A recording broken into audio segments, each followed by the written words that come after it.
वैसे अगर आईएमएफ पाकिस्तान की आर्थिक मदद करता भी है तो उससे देश का भला नहीं होने वाला, क्योंकि पाकिस्तान पर चीन और बाकी देशों का कर्जा भी है जिसे चुकाना आसान नहीं। तो शायद यही वजह है कि पाकिस्तान की आवाम भारत का गुणगान कर रही है। मेरा तो फेवरेट कंट्री है। इवन अगर मुझसे कोई पूछता है कि आप, हर किसी का होता है ना कि आप यार मैं इंग्लैंड जाना चाहता हूँ, या मैं LSE जाना चाहता हूँ, या मैं लंदन जाना चाहता हूँ, तो मैं तो लखनऊ देखना चाहता हूँ। मुझे तो वहाँ का सब कुछ और वहीं से है, तो उसमें डर क्या है। पाकिस्तान के लोग भारत आना चाहते हैं, वहीं पाकिस्तान के लोग तो यहाँ तक कहने लगे हैं कि भारत इतना आगे निकल चुका है कि उसका पीछा करना भी अब आसान नहीं होने वाला।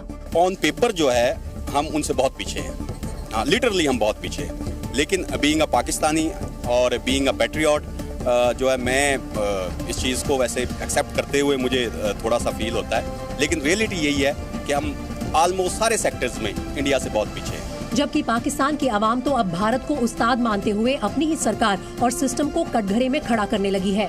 इंडिया को तभी कम्पीट किया जा सकता है जब हम इंडिया को दुश्मन की निगाह से नहीं, हम उसको उस्ताद की निगाह से देखेंगे कि इंडिया ने किन चीज़ों पर उजागर किया। पिछले 75 सालों में देख लें, पाकिस्तान में 20 सालों के अंदर कोई 3-4 तो मार्शल लॉज आपके आ गए हैं। और फिजी के नाडी में 12वें विश्व हिंदी सम्मेलन का आयोजन किया गया।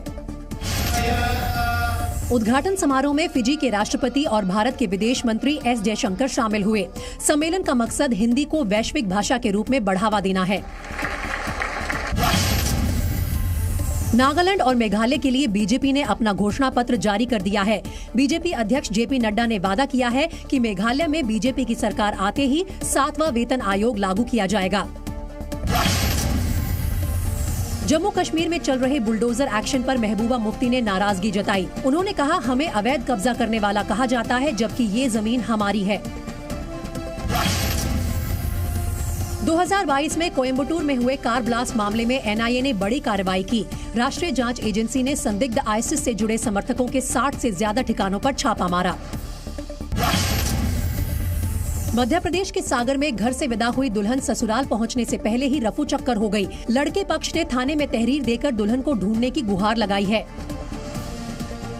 जी मीडिया के शो गेम ओवर के खुलासे के बाद चेतन शर्मा पर कार्रवाई की तलवार लटक गई। जी मीडिया के खुफिया कैमरे पर चेतन शर्मा ने जो कुछ कहा, उससे बंद कमरे के कई राज बाहर आने के दावे किए जाने लगे। हालांकि इन दावों में कितना सच और कितना मनगढ़ंत है, इसकी पुष्टि की जानी बाकी है। लेकिन बीसीसीआई ने इस मामले पर गौर किया। चूंकि राष्ट्रीय चयनकर्ता अग्रीमेंट से जुड़े होते हैं और उन्हें मीडिया या बाहर के लोगों से बात करने की इजाजत नहीं होती, इसलिए उन पर कार्रवाई का रास्ता खुल गया। बताया गया कि बीसीसीआई ने उनके आरोपों पर चेतन शर्मा से बात की और इस मामले में मुख्य चयनकर्ता से जवाब मांगा।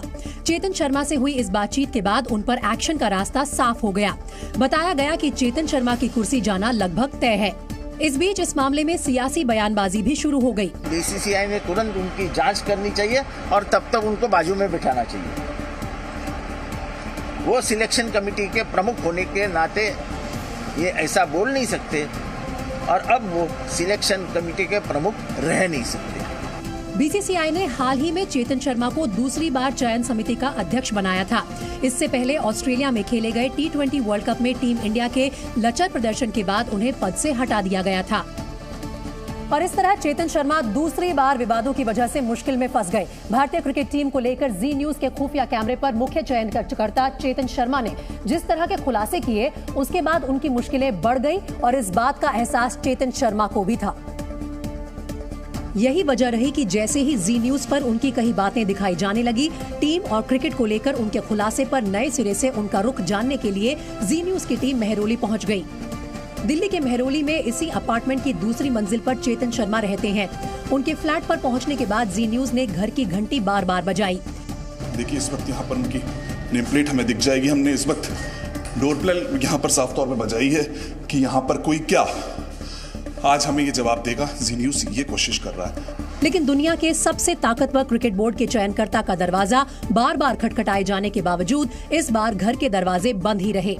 जी न्यूज की कोशिश थी कि जो चीज उस खेल को पूजने वाले करोड़ों लोगों को जो पूजते हैं जिस खेल को, उसकी कुछ चीजें नहीं पता चल पाती हैं लेकिन वो असल में होती हैं, वो हमने अपने दर्शकों तक पहुंचाई, उन क्रिकेट प्रेमियों तक पहुंचाई कि आप इन चीजों को भी जानिए कि आखिर वो पर्दे के पीछे की कुछ चीजें हैं जो आपसे छूट जाती हैं। उसको जी न्यूज आप तक पहुंचा भी रहा है। उसके बाद उन लोगों से सवाल कर रहा है लेकिन कोई भी जवाब देने के लिए राजी नहीं है।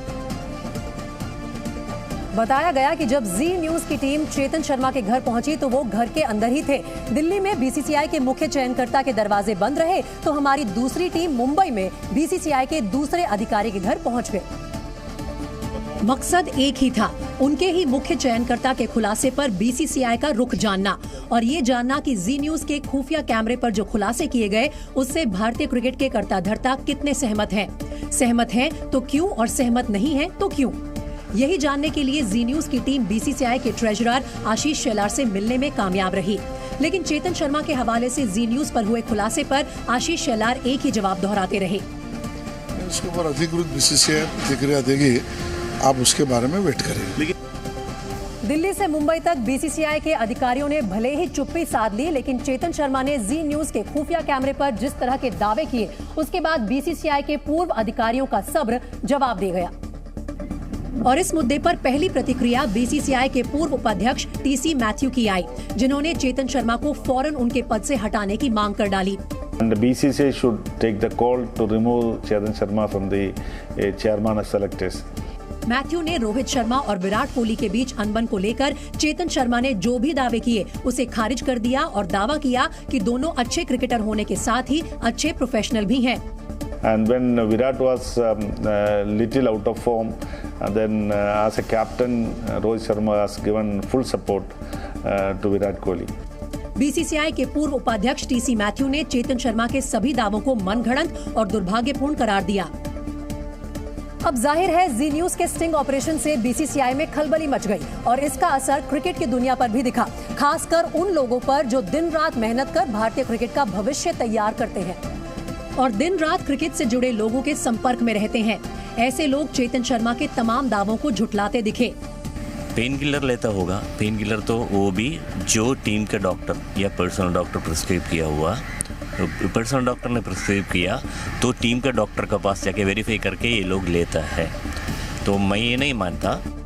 असल में जी न्यूज के स्टिंग ऑपरेशन में चेतन शर्मा ने कुछ खिलाड़ियों पर खुद को फिट साबित करने के लिए गलत दवा लेने का आरोप लगाया था। पेन किलर कुछ इंजेक्शन है, पेन किलर नहीं मिलता है, इंजेक्शन लेते हैं, पता ही नहीं लगता। पेन किलर का तो सब्सक्रिप्शन लेना पड़ेगा ना, एंटी डोपिंग में आ जाएगी। अच्छा, इंजेक्शन का तो सीधा उनको पता है कौन से इंजेक्शन है जो एंटी डोपिंग में नहीं आते। इंजेक्शन लेना खुद से नहीं, तो जब कुक लेके जा रहे हैं बड़े सुपरस्टार हैं, इनके पास डॉक्टरों की कमी है। सही बात, जब कुक लेके जा रहे हैं।